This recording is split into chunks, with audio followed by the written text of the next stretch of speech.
사랑하는 하나님 아버지, 오늘 이 아침에도 우리가 눈을 뜨고 새로운 하루를 시작했습니다. 오늘도 우리를 향하신 하나님의 음성을 듣게 하시고 그 말씀 앞에 결단하고 순종하며 살아가길 원합니다. 부활하신 예수 그리스도로 말미암은 기쁨을 날마다 기억하고 누리며 살아가는 하나님의 자녀들이 되기를 원합니다. 하나님께서 세워주신 우리 가정을 위해서 기도합니다. 사회에서 당당하게 살아갈 수 있도록 뒷받침하고 성장시켜 줄 수 있는 가정이 되게 하여 주옵소서. 공부하는 자녀들을 위해서 기도합니다. 공부해야 하는 이유를 알게 하시고 공부할 수 있는 집중력과 이해할 수 있는 지혜를 주시옵소서. 부모와 떨어져 멀리서 공부하고 있는, 그리고 앞으로 떨어져 공부하게 되는 자녀들을 위해서도 기도합니다. 그 무엇보다도 하나님을 사랑하고 섬기는 마음을 갖게 하여 주옵소서. 군대에서 군 복무 중인 자녀들을 위해서도 기도합니다. 육신의 부모를 떠나 있어도 하나님 아버지와 날마다 동행하게 하시고 더욱 깊은 하나님과의 교제가 있게 하여 주옵소서. 하나님께서 나를 보내주신 일터를 위해서 기도합니다. 직장에서 일하는 것을 통해서 세상을 섬기고 세상 사람들을 섬기고 있음을 경험할 수 있게 하여 주옵소서. 하나님께서 우리를 보내주신 직장이 단순히 먹고 사는 문제만을 해결하는 것이 아님을 기억합니다. 바로 이 직장에서 일하는 것이 세상을 섬기는 것이고 세상 사람들을 섬기는 것임을 기억하게 하여 주옵소서. 우리가 직장에서 열심히 일하는 것이 하나님께서 사랑하시는 이 세상을 섬기고 이웃을 돌보고 섬기는 일임을 날마다 경험할 수 있게 하여 주옵소서. 하나님께서 주인 되시는 우리 교회를 위해서 기도합니다. 교회 여러 가지 사역들을 섬기는 리더십이 있습니다. 교회 전체가 잘 유지될 수 있도록 돕고 지원하는 여러 가지 사역들이 있습니다. 눈에 보이지 않지만 교회가 유지되고 운영될 수 있도록 섬기는 이들에게 복 내려 주옵소서. 사람들에게 인정받기 때문이 아니라 하나님께서 알아주시기 때문에 마음껏 주님의 교회를 섬길 수 있는 마음을 갖게 해주시기를 원합니다. 교회 지도자들이 하나님 말씀에 귀를 기울이고 순종할 줄 아는 하나님의 자녀로, 다음 세대에 부끄럽지 않은 가정과 세상 속에서도 좋은 그리스도인으로 마음과 뜻과 정성을 다해서 하나님을 사랑하고 이웃을 내 몸과 같이 사랑하고 섬기는 좋은 이웃이 되게 하여 주옵소서. 무엇보다도 교회의 머리 되신 예수님을, 우리의 아버지 되시고 지금도 살아계신 하나님을 두려워하게 하여 주옵소서. 우리 주변에 있는 연약한 이들을 위해서 기도합니다. 그 회복을 위한 기도를 들어주시고 응답하여 주옵소서. 함께 기도하는 가족들을 위로하여 주시고 이러한 육신의 연약함으로 인하여 가족이 하나가 되고 하나님께로 더 가까이 나아갈 수 있는 기회가 되게 하여 주옵소서.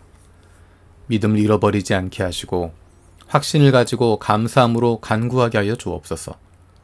우리의 연약함을 주님께 맡기고 치료를 위해서 믿음으로 기도합니다. 하지만 우리의 기도가 육신의 연약함에만 붙잡혀 있지 않게 하여 주옵소서. 나의 아픔에만 사로잡히지 않게 하여 주옵소서. 육신의 연약함보다 나의 아픔보다 더 크신 하나님을 발견하게 하시고 우리의 기도가 나의 연약함과 아픔을 넘어설 수 있게 하여 주옵소서. 기도로 세계 품기 스페인령 카나리아 제도를 위해서 기도합니다. 정치적인 안정이 지속되고 관광객 유치로 경제적 유익을 누리고 관광객들에게 복음을 전하게 하시고 여유로운 삶이 오히려 하나님께 나아가는데 걸림돌이 되지 않게 하여 주옵소서. 이곳에 거주하는 이들 대부분이 가톨릭인데 주님의 말씀과 성령님 안에서 거듭나는 일이 더 많이 일어나게 하여 주옵소서. 그리스도인들의 삶을 통해 복음의 능력이 나타나고 교회가 하나 되어 이 땅을 위해 기도하며 전도하는 교회가 되고 선교적 교회로서의 역할을 잘 감당할 수 있게 하여 주옵소서. 원주민들을 위해 헌신할 선교사들과 유럽과 스페인, 라틴 아메리카 이주민들을 위한 교회가 세워지고 관광객들에게도 복음이 전해지고 다민족 국제교회가 세워지게 하여 주옵소서. 해외에 있는 한인 디아스포라들을 위해서 기도합니다. 코로나19와 급변하는 사회 정치적 변화에 한인 디아스포라들이 현지 사회에 선한 영향력을 나타내며 차세대 지도자들이 배출되게 하여 주옵소서. 해외에 있는 한인 디아스포라 교회가 이웃을 사랑하고 복음을 전하는 교회가 되게 하여 주옵소서. 한인 디아스포라 교회와 선교지의 작은 교회들이 말씀과 예배로 견고히 서고 교파를 초월하여 한인 디아스포라 사회의 구심점 역할을 잘 감당하게 하여 주옵소서. 한국교회와 한인 선교사가 선교의 허브 역할을 통한 선교적 사명을 잘 감당하게 하여 주옵소서. 민수기 말씀을 묵상하고 있습니다. 하루 동안 만날 사람들, 할 일들, 결정해야 할 일들 가운데 말씀을 통해 구체적으로 인도하여 주옵소서. 감사드리고 예수님의 이름으로 기도드립니다. 아멘. 오늘 마음을 여는 말씀은 민수기 36장 1절에서 13절입니다. 요셉 자손 가문 가운데 므낫세의 손자이자 마길의 아들인 길르앗 자손 가문이 있는데 바로 길르앗 자손에 속한 각 가문의 우두머리들이 나서서 모세와 이스라엘 자손의 지도자들인 각 가문의 우두머리 앞에 나와서 이렇게 말하였다. 이 땅을 제비 뽑아 이스라엘 자손에게 분배하여 유산을 삼게 하라고 주님께서 어른께 명령하셨을 때 주님께서는 어른께 우리의 친족 슬로브앗의 토지 유산을 그의 딸들에게 주라고 명하셨습니다. 그러나 그 딸들이 이스라엘 자손의 다른 지파 남자들과 결혼할 때에는 그 딸들이 받은 유산은 우리 조상 대대로 물려온 유산에서 떨어져 나가 그 딸들이 시집간 그 지파의 유산이 될 것입니다. 그렇게 된다면 우리 지파의 몫으로 분배된 유산의 일부를 우리는 잃고 맙니다.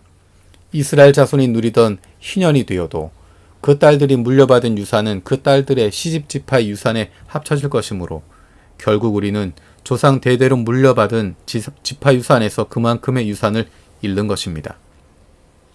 주님의 명을 받들어 모세가 이스라엘 자손에게 명령하였다. 요셉 자손 지파의 말이 옳소. 주님께서는 슬로브와 딸들의 경우를 두고 이렇게 명하셨소. 그 딸들은 자기들의 마음에 드는 남자가 있으면 누구하고든 결혼할 수는 있소. 그러나 그들이 속한 조상 지파의 가족에게만 시집갈 수 있소. 이스라엘 자손의 지파 유산이 이 지파에서 저 지파로 옮겨지는 일이 없어야 이스라엘 자손이 제각기 자기 조상으로부터 물려받은 지파 유산을 그대로 간직할 수 있을 것이요. 이스라엘 자손의 지파 가운데서 유산을 받은 딸들은 누구나 자기 조상 지파의 가족에게로 시집가야 하오. 그래야만 이스라엘 자손이 지파마다 조상으로부터 물려받은 유산을 간직할 수 있을 것이요. 지파의 유산이 한 지파에서 다른 지파로 옮겨지는 일이 없어야 이스라엘 자손 각 지파가 제각기 물려받은 유산을 그대로 간직할 수 있을 것이요. 그리하여 슬로브앗의 딸들은 주님께서 모세에게 명하신 대로 하였다. 슬로브앗의 딸들 곧 말라와 디르사와 호글라와 밀가와 노아는 모두 자기 사촌 오라버니들과 결혼하였다. 그 딸들이 모두 요셉의 아들인 므낫세 자손 가문과 결혼하였기 때문에 그들이 받은 유산은 자기 조상의 가문과 지파에 그대로 남아 있었다. 이것은 주님께서 여리고 건너편 요단 강가 모압 평지에서 모세를 시켜 이스라엘 자손에게 말씀하신 명령과 규례이다. 아멘. 주님께서 가르쳐 주신 기도로 마치겠습니다. 하늘에 계신 우리 아버지, 아버지의 이름을 거룩하게 하시며 아버지의 나라가 오게 하시며 아버지의 뜻이 하늘에서와 같이 땅에서도 이루어지게 하소서. 오늘 우리에게 일용할 양식을 주시고 우리가 우리에게 잘못한 사람을 용서해 준 것 같이 우리 죄를 용서해 주시고 우리를 시험에 빠지지 않게 하시고 악에서 구하소서. 나라와 권능과 영광이 영원히 아버지의 것입니다. 아멘.